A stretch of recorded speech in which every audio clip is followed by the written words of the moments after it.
is an art or talent, but is an art or talent that can be taught, and you can get better, of course, by practicing. He started out as a child actor, but he's really come into his own. But he has since left the business, and he's creating, and it's very interesting for you to listen to. So, if by no other way, let me introduce Daryl Stern, and he let him introduce himself. Let's start that way.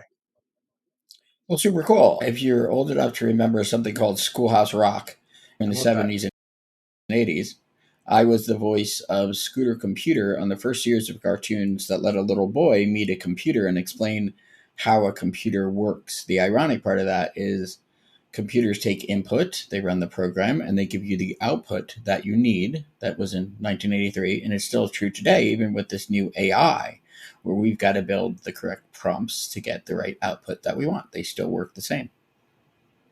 Right. Very good. Very good. So Yeah. now let me ask you, just give us. I know it's very difficult because you have quite a lengthy experience, but give me an idea of what your journey was, and how did you get where you are today?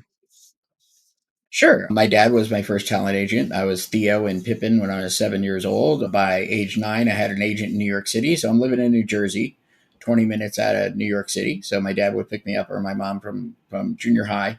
We'd race into New York City. He would drive around the block. We didn't have cell phones. So I would go up, audition, come down, and try to find him on the streets of New York and get Right. back in the car and go home. So that led to all kinds of things, like being in a commercial for the very first Ms. Pac-Man cartridge in 1983.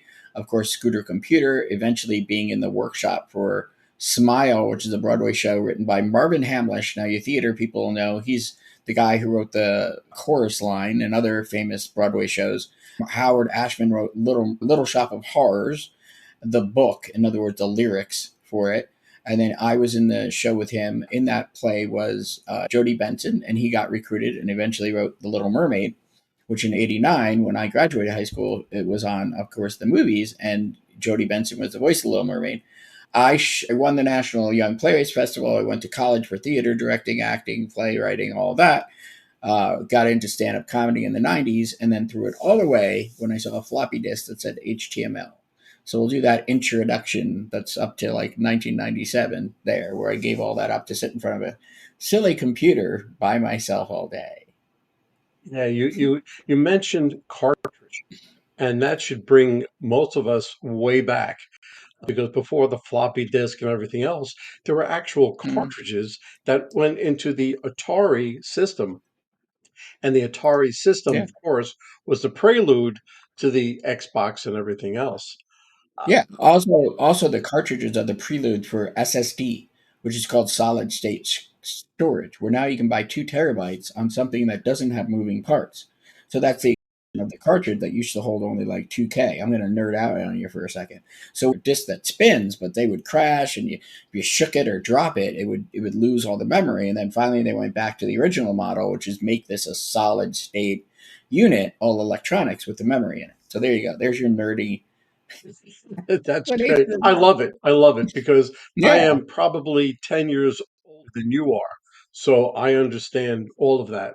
Yes. Can you give me a personal experience where effective networking impacted your career or business? Well, cool. The ironic part is, although I've grown huge network online, I am still a shake hands, meet people in person. So after my divorce, I moved to Denver in 2010. For 4 years, I was still doing work that I could get online, all over the country. But then I met a wonderful lady named Angel Tussey. She ran a group called Experience Pros. I wrote them a 35-page proposal for their marketing. She thought it was so incredible. She put me on stage in front of their networking group in 2014 and said, "Oh my gosh, this Daryl Stern is a genius. Pay attention." And that's what rocketed my business to 6 figures. I booked everybody in the room. And it still has been networking which in during COVID, it was, the viral, the big Zoom rooms with 500 people in them. And I just got very good at introducing myself in a way, the 90-second elevator pitch or the 60-second hello that would get them interested enough to schedule that appointment. And then I'll caveat something else. So in Vegas, when I lived in Las Vegas, because I got married 2003 to 2006, I lived in Vegas and I sold timeshares. And I had an excellent sales coach by the name of Corey Posgay. And he taught me use words like feel, don't use the word think, always answer a question with a question. And he taught me how to be a closer. And me being an actor and a playwright and being able to listen to somebody's intonation and their voice, what mood they're in, and then come back with something that would, counter that or keep the mood positive or whatever you want to say about it. That made me able to close $40,000 deals in 90 minutes. I mean, these people walk in, they hate you. If you know the timeshare business, they don't want to be on the tour. And 90 minutes later, I'm making them feel so guilty that they don't spend enough time with their kids. This is another whole podcast episode. So that though was essential. All these different things that I did were essential building blocks to then my video marketing business that then took off, in 2015, were all these other skills that really you have to learn. You have to learn how to close a scale. You need to learn how to network and meet somebody and get them to schedule an appointment with you, be interested enough, right? All of these aspects were building blocks of then what took my business to six figures and beyond. Well, you hit on a few points that I really Yeah, want to go back over. One thing was the pandemic, because ever since the pandemic, all people do are, cell phones and Zoom calls, and they forgot how to network.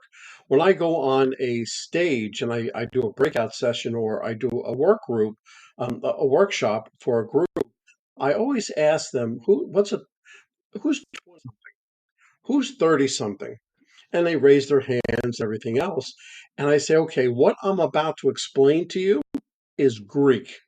You've never heard it before, and you're like, why should I waste my time in right. networking like this? And forgot all about it. So that's what the pandemic had done for us. But you brought out another point about Mhm. listening, and you have to listen to the person that you're speaking to. And more important than listen is the pause, right? Yes, So you're listening what they have to say, you're pausing before you respond, and you don't respond with the next thing that you want to say. You respond with the next thing that he was talking about or she was talking about. This way you have that conversation, and what you do is you're building up your trust. Now, know you, like you, trust you, and they'll do business with you.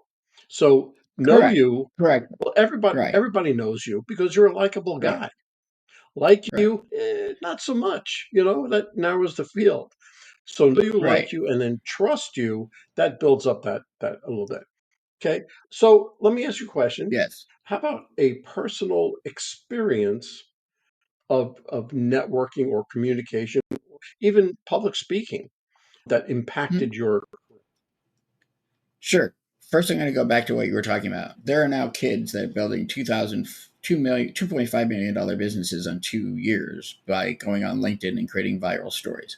When Elvis shook his hips in the 50s, they said this is the devil. Rock and roll is horrible. We got to shut this down. It's going to destroy society. Well, sex, drugs, and rock and roll turned out to be okay.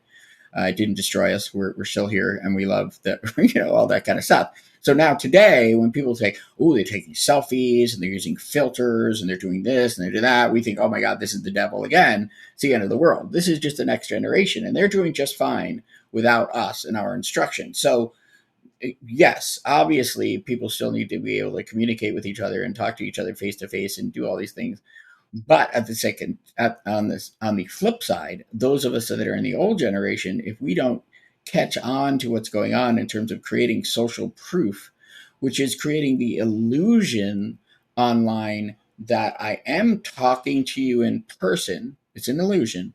Because if you do the video marketing the way that I teach you how to do it, it feels to the person as if I'm talking to you. And that's, we can get into this too. This is acting and pausing and listening without the person being there. So I'm going to give you a quick example. So what I do breaks the space-time continuum. I'm going to get Star Trek on you. So in the movie Interstellar with the McConaughey, right? He goes off into space, light speed. It's now 28 years later on Earth, but it's 3 hours later in outer space. Okay.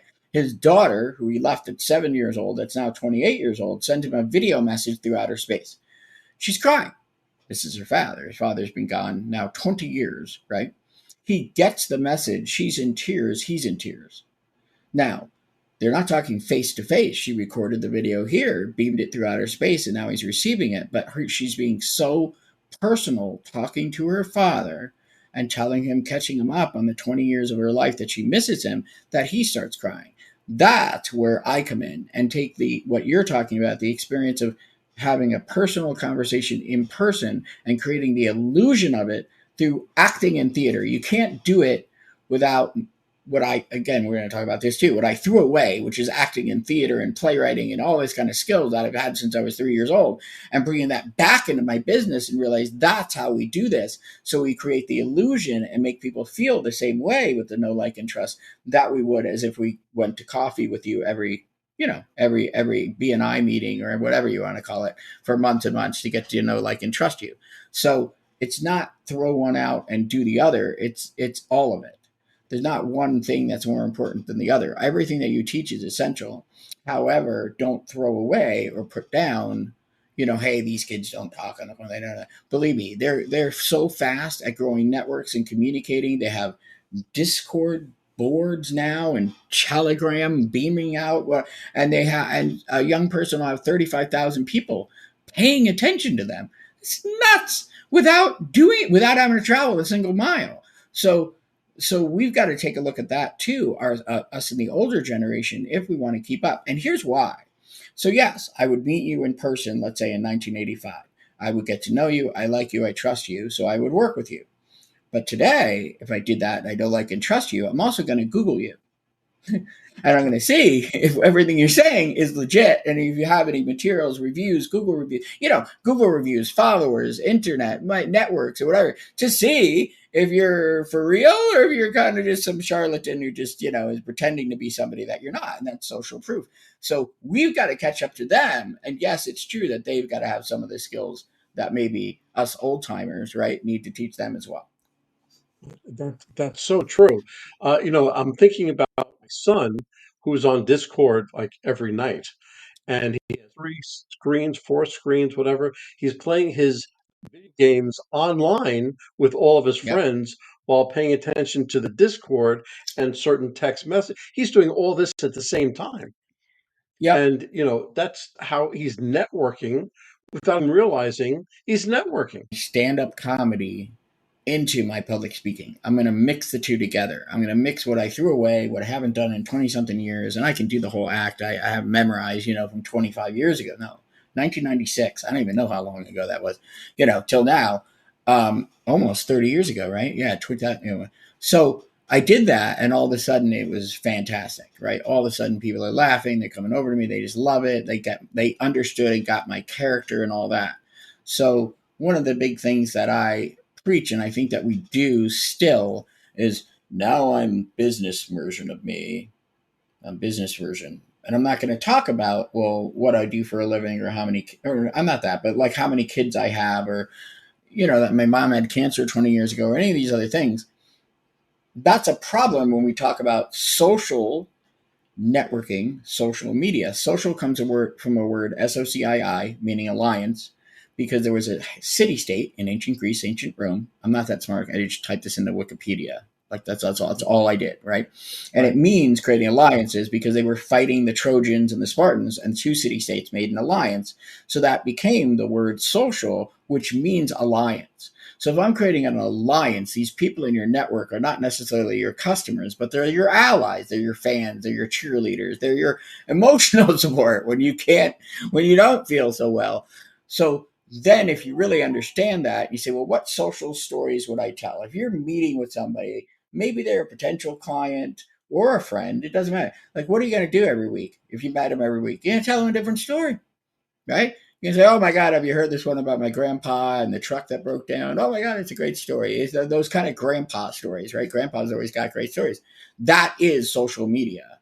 right? And the better that you get, and as in public speaking, same skill set again, telling stories is what makes public speaking work, correct? You tell me, because that's what really, Absolutely. and television commercial, this is more like advertising when it's not. It's more like hearing grandpa's stories and tell stories that are just funny, endearing, and demonstrate, where you are and what you're doing right now, and tell a funny joke or show a picture of your dad with you, like back in 1970s, and look at the funny haircut, and all that stuff is what gets this engagement, through the roof. And we'll talk about what's next with follow up because you're going to talk about. Let's talk about follow up next. That follow up. Go ahead. Let me just stop you right there because Yeah. you hit on a very important part of the public speaking. You know, you can't just go out and speak about a dry anything. You know, you have to put storytelling into your speech. You have to put comedy into your speech. Right. Otherwise, you're going to lose the audience because Right. today everybody expects so much more and you want to keep them involved. And when Right. I say, when I first go on a stage, I say, okay, everybody who has their cell phone out, raise your hand. And about 99% of the people raise their hand. Of And I course. see that is the problem. Can you turn it off? Can you put it away? And have people like, well, no, you can't. Why would you want to do that? Why would you want to take my cell phone away? Because attentive to the person. Okay, so I turn all the cell phones on because I tell them take a picture of me and tweet it out or send it out on Instagram with these hashtags, and I'll Right. get more attention, and I'll get more attention to myself. I want it. It's integrated in. So again, this is the generation gap, and also I say if you can't hold an audience's attention, then you need to be a better public speaker. They could be Yeah. eating food. Let's eliminate the phone. They could be eating food. They could be reading a book. They could be whatever. It doesn't matter. If you're not holding their attention, then you're not holding their attention. It has nothing to do with the phone. Now, here though is where we get into the next part. So you said you have to put the stories in, and you don't force it. You don't put the stories No, in. absolutely not. They're naturally there, and now I just jumped. Oh, so the next highest level is what I call energy variance. Now this comes from the Stanislavski method of acting. Dustin Hoffman, all the great actors, you have this. What does that mean? Okay, so opera, silent movies, da, da, da, right? We're all overacted because there was no amplification, right? You had to do opera really loud because there was no amplification, right? So it's all overdone. It's all over dramatic, right?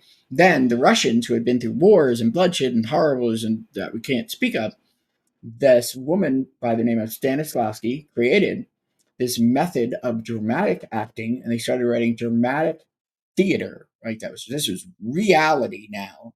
And what they said was, if you're sad, right, you're going to pull up the actual memory of when you were sad and relive it.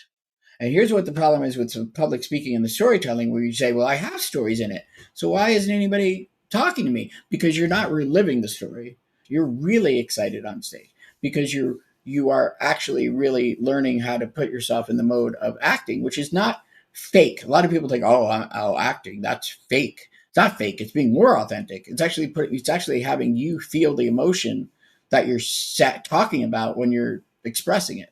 And that's what Tony Robbins has, Oprah Winfrey, you name it, all the people that have risen to multi-million dollar, billion dollar status, is that they aren't afraid to actually be really emotional and relive the moments of their lives. They don't just talk about it.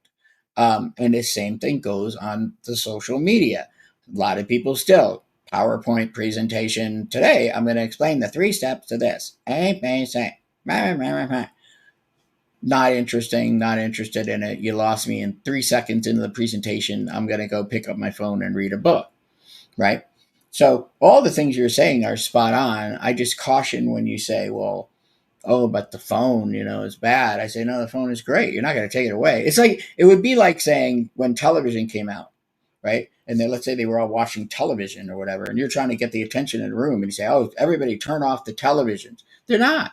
You just got to be better at what you do, One, get them to focus one on you. thing that I Yeah. one thing that I say about phone is that it is major distraction. And when you're sitting down with somebody, and if your phone goes off, you immediately look at your phone. and if it vibrates, if it whatever, you don't have 100% of their attention. So by Well, that's fun. So that's disrespect. Okay, if somebody has their phone on and it's beeping and ringing, yeah, that's disrespect. There have been Broadway shows on Broadway, living theater, where they have stopped the show over to yeah, this person and say, "What the are you doing?" And they've been yelled at and kicked out of the theater because that's just disrespect.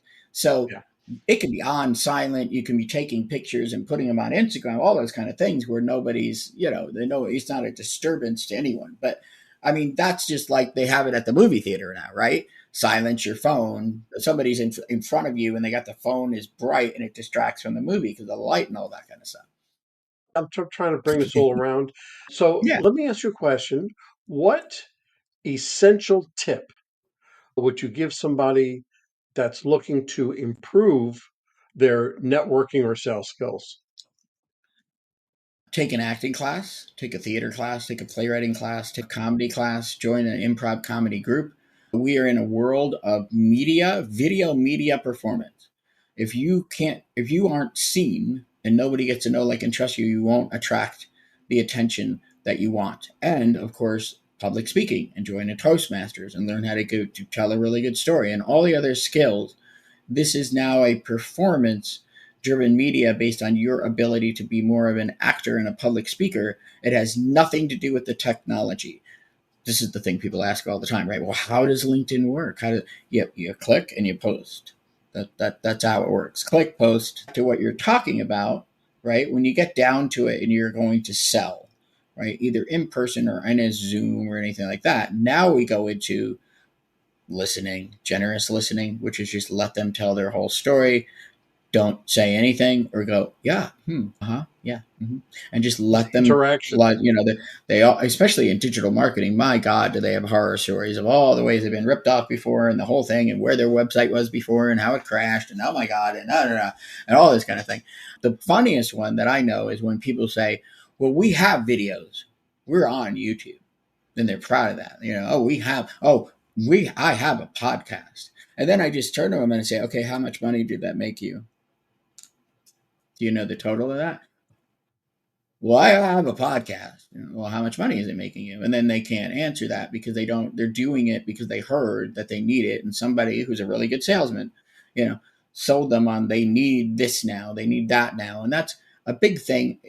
Going back to what you said, if I network and I can get enough clients for my plumbing, let's say local plumbing, right? And I have the van with the plumbing, the phone number on it, and that gets me the income that is fantastic for my business. No, you don't have to be on the internet.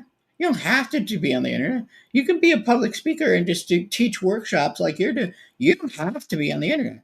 It's just that it's an amplification device because there are people that need you, millions and millions of them. I mean, there's 9 billion now. I remember in eighth grade in the 80s, there were like 4 billion people. Now there's 9 billion. I mean, in our lifetime, right? That many people. There's at least 600 million people that need you, but you're not loud enough and you don't understand how this amplification device works enough to reach them. And that's your choice. You don't have to do that. But then, when you drive through the graveyard, it's not the sad thing that the people are dead. It's that, that expression. It's that they had the cure and they weren't loud enough and they didn't understand. Ask you a Everything that you're question. doing is it and all that kind of stuff. Let So me. is essential, part of it. All of it is a block to success. We're we're Yeah. trying. We're trying to get the word out. No, But no, no, no, out of no. Hold on. Do or do not. There is no try. Master Yoda, 1980, The Empire absolutely, Strikes Back. absolutely, I am doing. You're absolutely right, Splinter. Out of everything you told me, what's your favorite marketing tactic? My favorite marketing tactic is when I do my Stern storming, which is content extraction. I extract your whole life, and then you have me in your home with you, and we start shooting videos. You forget that you're making videos that people are going to see. And I just get you in a comfortable enough position that you just open up and really tell the stories from your life. I'll give you an example. A lady named Jen DePuessis. She's a billionaire. I mean, she sold $1 billion worth of mortgages and all that. Very stoic lady. Yes, no, running my business. Yes, this. And the reasons why people get so stoic in the future is because they had tragedy in the past. So as I'm talking to her, one video she talks about how her mom dropped her off at the bar when she was 8 years old. She had to go in there, tug on her dad's leg, and her dad turned around and said, "Who are you?" Didn't recognize her. And then 2 videos later, she's crying because that was her dad. That was the only dad that she knows, and she's in tears. That's the viral video.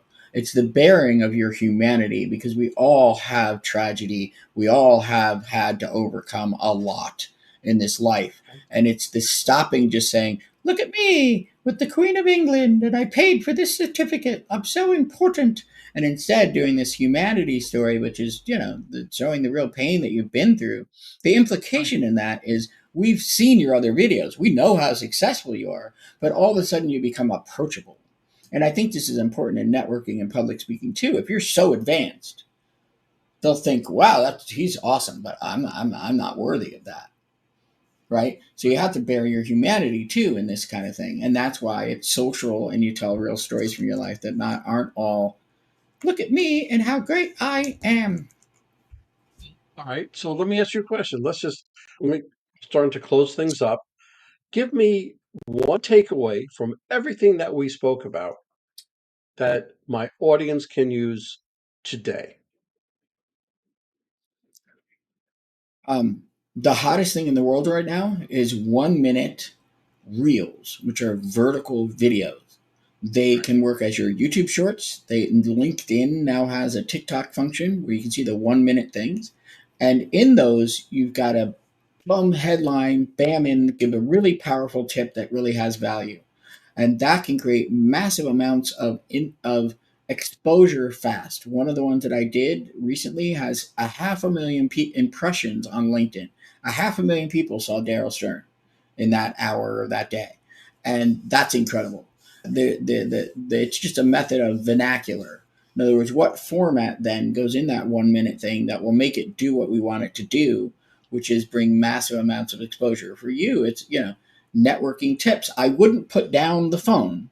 I would put up the networking skills. Yes, right? Because you're not going to, you're gonna tell people, "Put down your phone," while they're watching you on the phone. You know what I mean? Like, you know what I mean? You know what I mean? Absolutely. More, right? Will Michael explain the rest of the program to you? What is the secret that Michael is talking about today? Like, just tune in to the next episode or click here and sign up for the class, right? And that's the theater of it that we bared witness to in television, movies, serial dramas, all this stuff. All of our lives goes back to the 1930s. So there's a couple different tips that I made into one tip. Yes. No, Darrell, that's great.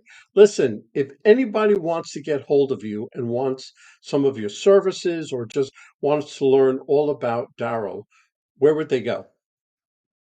So, if you really want to scale and you really have an ego and you really want to put in the work that it takes to get up there and basically take over your industry, you can go to sternmarketing.agency and schedule your audition to go stern storming with me. So that's sternmarketing.agency, there's no .com, and you can sign up and schedule an audition to go stern storming.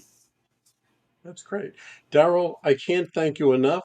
You gave some great insights, and I look forward to talking to you in the future. And hopefully, everybody they want to learn about acting, about how to market themselves, or the comedic value. Please go see Darrell, or listen. Just ask him anything. He's good. All right. So have a great day. Well, that's a wrap, folks. A huge thank you to our special guest for sharing such incredible insights today. And of course, a big shout out to you, our amazing listeners, for tuning in and spending your time with us. Remember, networking isn't about being perfect, it's about being present. So take what you've learned today, get out there, and make some meaningful connections. If you enjoyed this episode, don't forget to subscribe, leave us a review, and share it with someone who could use a little networking inspiration. Let's keep the conversation going. You can find me on Apple, Spotify, YouTube, or my website, michaelaforman.com. Remember, until next time, keep practicing, keep connecting, and keep building those relationships. This is Michael A. Forman signing off. Take care and happy networking.